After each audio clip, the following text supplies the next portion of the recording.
Supreme ಅಂಗಳದಲ್ಲಿ ತಿರುಪತಿ ಲಡ್ಡು ವಿವಾದ. ದೇವರನ್ನಾದ್ರೂ ರಾಜಕೀಯದಿಂದ ದೂರ ಇಡಿ. ನಾಯ್ಡು ಸರ್ಕಾರಕ್ಕೆ ಸುಪ್ರೀಂ ಕೋರ್ಟ್ ಕ್ಲಾಸ್.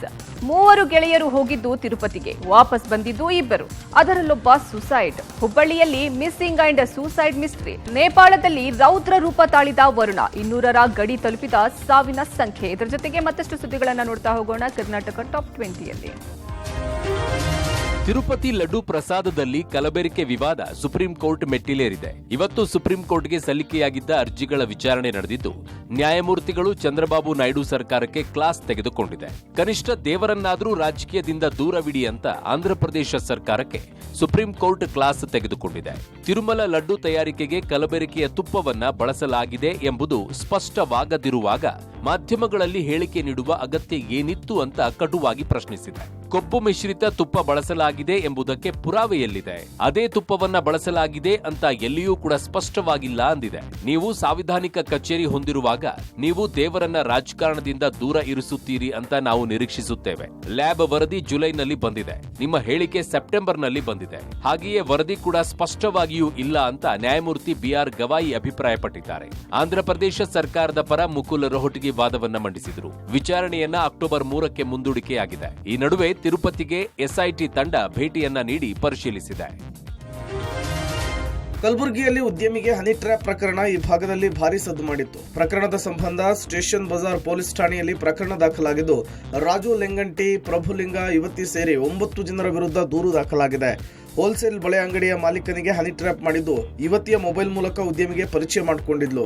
ನಂತರ ಹೈದರಾಬಾದು, ಬೆಂಗಳೂರಿಗೆ ಉದ್ಯಮಿ ಹೋಗುವ ದಿನದ ಬಗ್ಗೆ ತಂಡ ಮಾಹಿತಿ ಪಡೆದಿತ್ತು. ಆ ವೇಳೆ ಬೆಂಗಳೂರು, ಹೈದರಾಬಾದ್ಗೆ ಯುವತಿಯನ್ನ ತಂಡ ಕಳುಹಿಸಿತ್ತು. ಈ ವೇಳೆ ಯುವತಿಯ ಜೊತೆಗೆ ಉದ್ಯಮಿಯ ಕೆಲ ಫೋಟೋ ತೆಗೆಸಿಕೊಂಡಿದ್ಲು. ಬಳಿಕ ಆ ಫೋಟೋಗಳ ಮೂಲಕ ಖತರ್ನಾಕ್ ಪ್ಲಾನ್ ಅನ್ನ ಹೆಣೆಯಲಾಗಿತ್ತು ಈ ಹನಿ ಟ್ರ್ಯಾಪ್ ತಂಡ. ನಂತರ ಉದ್ಯಮಿಯಿಂದ 40 ಲಕ್ಷ ಬೇಡಿಕೆ ಇಟ್ಟಿದ್ರು. ಫೋಟೋ ಲೀಕ್ ಭಯದಲ್ಲಿ 34 ಲಕ್ಷ ರೂಪಾಯಿ ನೀಡಿದ ಉದ್ಯಮಿ ಆನಂತರ ಬ್ಲಾಕ್ ಮೇಲ್ ಹಣ ವಸೂಲಿ ಬಳಿಕ ಹಂಚಿಕೆಯಲ್ಲಿ ಟೀಮ್ ನಡುವೆಯೇ ಜಗಳ ಆಗಿದೆ. ಯುವತಿಗೆ ಕೇವಲ 70,000 ರೂಪಾಯಿ ಕೊಟ್ಟು ಕೈ ತೊಳ್ಕೊಂಡಿದ್ರು. ಹೀಗಾಗಿ ಹನಿ ಟ್ರ್ಯಾಪರ್ಸ್ ರಾಜು ಲೆಂಗಂಟಿ ಹಾಗೂ ಪ್ರಭು ವಿರುದ್ಧ ಯುವತಿ ತಿರುಗಿ ಬಿದ್ದಿದ್ಲು. ಉದ್ಯಮಿಯ ಬ್ಲಾಕ್ ಮೇಲ್ ಬಳಿಕ ತನ್ನ ಮೇಲೆ ಅತ್ಯಾಚಾರ ಅಂತ ಹೇಳಿ ದೂರನ್ನ ಕೊಟ್ಟಿದ್ಲು. ಈ ದೂರಿನ ಮೇರೆಗೆ ಹಲವರನ್ನ ಪೊಲೀಸರು ಲಾಕ್ ಮಾಡಿದ್ರು. ಇದೀಗ ಉದ್ಯಮಿ ದೂರಿನ ಹಿನ್ನೆಲೆಯಲ್ಲಿ 9 ಜನರ ವಿರುದ್ಧ ದೂರು ದಾಖಲಾಗಿ ಎಫ್ಐಆರ್ ಕೂಡ ರಿಜಿಸ್ಟರ್ ಆಗಿದೆ. ಕೋಲಾರ ಜಿಲ್ಲೆಯ ಬಂಗಾರಪೇಟೆ ತಾಲೂಕಿನ ಕರಪನಹಳ್ಳಿ ಕೆರೆ ಬಳಿ ಸೇನಾ ಹೆಲಿಕಾಪ್ಟರ್ ತುರ್ತು ಭೂಸ್ಪರ್ಶವಾಗಿತ್ತು. 18 ಗಂಟೆಗಳ ಬಳಿಕ ಟೇಕ್ ಆಫ್ ಆಗಿದೆ. ಬೆಂಗಳೂರಿನ ಯಲಹಂಕದಿಂದ ಚೆನ್ನೈಗೆ ತೆರಳುತ್ತಾ ಇದ್ದ ವಾಯುಸೇನಾ ಹೆಲಿಕಾಪ್ಟರ್ನಲ್ಲಿ ತಾಂತ್ರಿಕ ದೋಷ ಕಾಣಿಸಿಕೊಂಡ ಹಿನ್ನೆಲೆ ನಿನ್ನೆ ಸಂಜೆ 4 ಗಂಟೆ ಸುಮಾರಿಗೆ ಸೇನಾ ಹೆಲಿಕಾಪ್ಟರ್ ತಾಂತ್ರಿಕ ದೋಷದಿಂದ ತುರ್ತು ಭೂಸ್ಪರ್ಶ ಮಾಡಿತ್ತು. ಕೆಜಿಎಫ್ನ ಕರಪನಹಳ್ಳಿ ಬಳಿ ಸುರಕ್ಷಿತವಾಗಿ ಭೂಸ್ಪರ್ಶ ಮಾಡಿತ್ತು.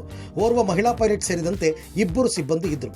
ಆದರೆ ಹಲವು ಗಂಟೆಗಳಾದರೂ ತಾಂತ್ರಿಕ ಸಮಸ್ಯೆ ಸರಿ ಮಾಡಿರಲಿಲ್ಲ. ಸೇನಾ ಹೆಲಿಕಾಪ್ಟರ್ ರಾತ್ರಿ ಇಡೀ ಕೆರೆಯಲ್ಲೇ ಇತ್ತು. ಅಧಿಕಾರಿಗಳು ಅದಕ್ಕೆ ಟಾರ್ಪಲ್ ಹಾಕಿ ಮುಚ್ಚಿದ್ರು. ಹೆಲಿಕಾಪ್ಟರ್ ಲ್ಯಾಂಡ್ ಆಗಿದ್ದ ಸ್ಥಳದಲ್ಲಿ ಯಾವುದೇ ನಷ್ಟ ಆಗಿಲ್ಲ ಅಂತ ಪಂಚಾಯಿತಿ ವತಿಯಿಂದ ಪತ್ರ ಬರೆಸಿಕೊಳ್ಳಲಾಗಿದೆ. ರಾತ್ರಿ ಇಡೀ ದುರಸ್ತಿ ಕಾರ್ಯ ಮಾಡಿದ ನಂತರ ಮತ್ತೆ ಚೆನ್ನೈ ಕಡೆಗೆ ಟೇಕ್ ಆಫ್ ಆಗಿದೆ. ನೇಪಾಳದಲ್ಲಿ ವರುಣ ರೌದ್ರ ರೂಪ ತಾಳಿದ್ದಾನೆ. ಭೂದೇವಿಯೂ ಮುನಿಸಿಕೊಂಡಿದ್ದಾಳೆ. ಹಿಮಾಲಯ ರಾಷ್ಟ್ರದಲ್ಲಿ ಪ್ರಕೃತಿ ವಿನಾಶವನ್ನು ಉಂಟು ಮಾಡಿದೆ. ನೇಪಾಳದಾದ್ಯಂತ ಸುರಿಯುತ್ತಿರುವ ಭಾರೀ ಮಳೆಯಿಂದ ಉಂಟಾಗಿರುವ ಪ್ರವಾಹ ಮತ್ತು ಭೂಕುಸಿತದಿಂದ ಸಾವನ್ನಪ್ಪಿದವರ ಸಂಖ್ಯೆ 200ರ ಗಡಿ ದಾಟುವ ಸಾಧ್ಯತೆ ಇದೆ. ಕಳೆದ ಶುಕ್ರವಾರದಿಂದ ನಿರಂತರ ಮಳೆ, ಪ್ರವಾಹ ಮತ್ತು ಭೂಕುಸಿತದಿಂದ ನೇಪಾಳ ತತ್ತರಿಸಿ ಹೋಗಿದೆ.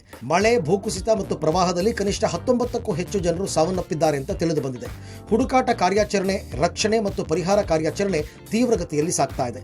ಪ್ರವಾಹ ಸಂಬಂಧಿತ ಘಟನೆಗಳಲ್ಲಿ 111 ಮಂದಿ ಗಾಯಗೊಂಡಿದ್ದಾರೆ.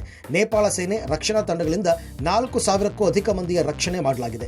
ನೇಪಾಳದಾದ್ಯಂತ ಕನಿಷ್ಠ 322 ಮನೆಗಳು ಮತ್ತು 16 ಸೇತುವೆಗಳು ಹಾನಿಯಾಗಿದೆ. ಪ್ರಮುಖ ಹೆದ್ದಾರಿಗಳು ಬಂದ್ ಆಗಿದ್ದು ರಸ್ತೆಯಲ್ಲಿಯೇ ಜನ ಸಿಲುಕಿದ್ದಾರೆ.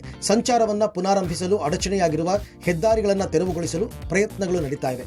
ಪ್ರವಾಹದಿಂದ ಸಂತ್ರಸ್ತರಾದ ಇತರರಿಗೆ ಆಹಾರ ಮತ್ತು ಇತರ ತುರ್ತು ಪರಿಹಾರ ಸಾಮಗ್ರಿಗಳನ್ನು ಒದಗಿಸಲಾಗಿದೆ. ಉತ್ತರ ಕರ್ನಾಟಕ ಭಾಗದ ಕೆಲ ಜಿಲ್ಲೆಗಳಲ್ಲಿ ಮಳೆ ಮುಂದುವರೆದಿದೆ. ಗದಗ ಜಿಲ್ಲೆಯ ನರಗುಂದ ತಾಲೂಕಿನ ಹುಣಸಿಕಟ್ಟಿ ಬಳಿ ಹಳ್ಳದ ನೀರಲ್ಲಿ ಕೊಚ್ಚಿ ಹೋದ 2 ಯುವಕರಲ್ಲಿ ಓರ್ವ ಶವವಾಗಿ ಪತ್ತೆಯಾಗಿದ್ದಾನೆ. ಮತ್ತೊಬ್ಬನಿಗಾಗಿ ಶೋಧ ಕಾರ್ಯ ಮುಂದುವರೆದಿದೆ.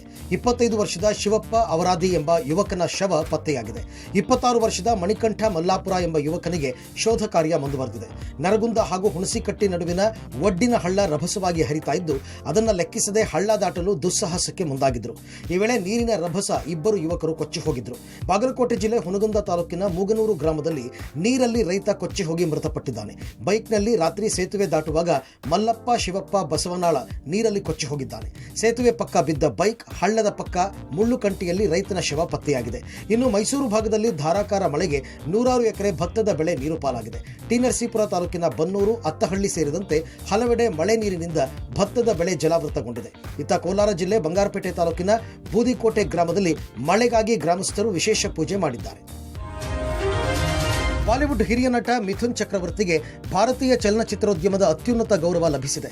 ಚಿತ್ರರಂಗದಲ್ಲಿ ಅತ್ಯುನ್ನತ ಸೇವೆಗೆ ಕೊಡಮಾಡುವ ದಾದಾ ಸಾಹೇಬ್ ಫಾಲ್ಕೆ ಪ್ರಶಸ್ತಿಗೆ ಮಿಥುನ್ ಚಕ್ರವರ್ತಿ ಭಾಜನರಾಗಿದ್ದಾರೆ.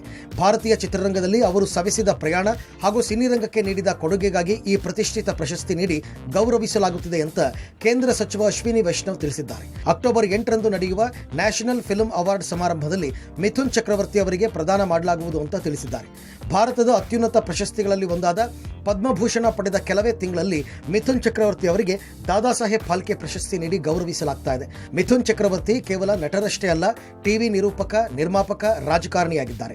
ಹಿಂದಿ ಹಾಗೂ ಬಂಗಾಳಿ ಸಿನಿಮಾಗಳಲ್ಲಿ ಅತ್ಯಂತ ಹೆಚ್ಚು ಹೆಸರನ್ನು ಪಡೆದಿದ್ದಾರೆ. ಮಿಥುನ್ ಚಕ್ರವರ್ತಿ ಚಿತ್ರರಂಗಕ್ಕೆ ಕಾಲಿಟ್ಟಿದ್ದು 1976ರಲ್ಲಿ. 26ನೇ ವಯಸ್ಸಿಗೆ ಅವರು ಹೀರೋ ಆದರು. ಮೃಗಯ ಅವರ ನಟನೆಯ ಮೊದಲ ಸಿನಿಮಾ. ಅವರಿಗೆ ಮೊದಲ ಸಿನಿಮಾದ ನಟನೆಗೆ ರಾಷ್ಟ್ರ ಪ್ರಶಸ್ತಿ ಸಿಕ್ಕಿತ್ತು. ಚಿನ್ನ ಮತ್ತು ಬೆಳ್ಳಿಯ ಬೆಲೆ ಮುಗಿಲು ಮುಟ್ತಾ ಇದೆ. ಆಭರಣ ಪ್ರಿಯರಿಗೆ ಹೀಗೆ ಚಿನ್ನದ ಬೆಲೆ ಹಾಗೂ ಬೆಳ್ಳಿ ರೇಟ್ ಏರಿಕೆ ಕಾಣ್ತಾ ಇರೋದು ಟೆನ್ಷನ್ ತರ್ತಾ ಇದೆ. ಚಿನ್ನದ ಬೆಲೆ ಏರಿಕೆ ಕಾಣ್ತಾ ಇದ್ರೆ ಮುಂದಿನ ದಿನಗಳಲ್ಲಿ ಬೆಲೆ ಇನ್ನಷ್ಟು ಎತ್ತರಕ್ಕೆ ಹೋಗಬಹುದು ಅಂತ ಭಯ ಆವರಿಸಿದೆ. ಕಳೆದ 15 ವರ್ಷಗಳಲ್ಲಿ ಚಿನ್ನದ ಬೆಲೆ 8ರಿಂದ 10 ಪಟ್ಟು ಹೆಚ್ಚಾಗಿದ್ದು ಇನ್ನೂ ಹೆಚ್ಚಾಗುವ ಸಾಧ್ಯತೆ ದಟ್ಟವಾಗಿದೆ. ಭಾರತದ ಚಿನ್ನ ಮಾರುಕಟ್ಟೆಯಲ್ಲಿ ಇದೀಗ 24 ಕ್ಯಾರೆಟ್ ಅಂದರೆ ಶುದ್ಧ ಚಿನ್ನದ ಬೆಲೆ 77,400 ರೂಪಾಯಿ ಆಗಿದ್ದು, 22 ಕ್ಯಾರೆಟ್ ಅಂದರೆ ಆಭರಣ ಚಿನ್ನದ ಬೆಲೆ 70,950 ರೂಪಾಯಿ ಆಗಿದ್ದು, 18 ಕ್ಯಾರೆಟ್ ಚಿನ್ನದ ಬೆಲೆ ಪ್ರತಿ 10 ಗ್ರಾಂಗೆ 58,050 ರೂಪಾಯಿ ಆಗಿದೆ. ಮುಂದಿನ ದಿನಗಳಲ್ಲಿ ಚಿನ್ನದ ಬೆಲೆ ಭಾರಿ ಪ್ರಮಾಣದಲ್ಲಿ ಏರಿಕೆ ಕಾಣುವ ಸಾಧ್ಯತೆ ಇದ್ದು, ಚಿನ್ನದ ಬೆಲೆ 1 ಲಕ್ಷ ರೂಪಾಯಿ ತಲುಪುವ ನಿರೀಕ್ಷೆ ದಟ್ಟವಾಗಿದೆ. ಚಿನ್ನದ ರೀತಿಯಲ್ಲೇ ಬೆಳ್ಳಿ ಬೆಲೆ ಕೂಡ ಭಾರಿ ಪ್ರಮಾಣದಲ್ಲಿ ಏರಿಕೆ ಕಾಣ್ತಾ ಇದ್ದು, ಈಗಾಗಲೇ ಒಂದು ಬಾರಿ ಬೆಳ್ಳಿ ಪ್ರತಿ 1 ಕೆಜಿಗೆ 1 ಲಕ್ಷ ರೂಪಾಯಿ ತಲುಪಿತ್ತು. ಇದೀಗ ಬೆಳ್ಳಿ ಬೆಲೆ 1 ಕೆಜಿಗೆ 88,000 ರೂಪಾಯಿಗೆ ತಲುಪಿದೆ. ಮುಂದಿನ ದಿನಗಳಲ್ಲಿ ಬೆಳ್ಳಿ ಬೆಲೆ ಮತ್ತೆ 1 ಲಕ್ಷ ರೂಪಾಯಿ ದಾಟಿ ಮತ್ತೊಂದು ಹೊಸ ಹಂತಕ್ಕೆ ತಲುಪುವ ನಿರೀಕ್ಷೆ ಇದೆ.